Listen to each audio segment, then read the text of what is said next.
കേരള +1 ഫലം 2024 ഏറ്റവും അവസാനമായി HSS റിപ്പോർട്ടിൽ നമുക്ക് പ്രസിദ്ധീകരിക്കാൻ പോകുന്ന ഡേറ്റ് ലഭിച്ചിട്ടുണ്ട്.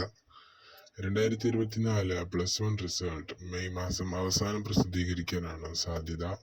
തുടർന്ന് പരീക്ഷ റിസൾട്ട് ചെക്ക് ചെയ്യുന്നതിനുള്ള ഇൻഡിവിജ്വലായിട്ടും സ്കൂൾ വൈസ് ആയിട്ടും ചെക്ക് ചെയ്യുന്നതിനുള്ള ലിങ്കും HSS റിപ്പോർട്ടിൽ ഇപ്പോൾ അവൈലബിൾ ആണ്.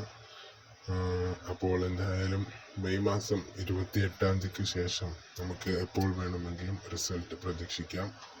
റിസൾട്ടുമായി ബന്ധപ്പെട്ട വാല്യുവേഷൻ പ്രോസസ്, മറ്റു ടാബുലേഷൻ വർക്കുകൾ എല്ലാം അവസാനിച്ചതോടുകൂടി റിസൾട്ട് വരാൻ ഇനി അധികം ആരും കാത്തു നിൽക്കേണ്ടി വരില്ല. പിന്നെ എല്ലാവരും നമ്മുടെ ചാനൽ ഒന്ന് സബ്സ്ക്രൈബ് ചെയ്ത് സപ്പോർട്ട് ചെയ്യണമെന്ന് ആഗ്രഹിക്കുന്നു. എല്ലാ വിദ്യാർത്ഥികളെയും ആശംസിക്കുന്നു.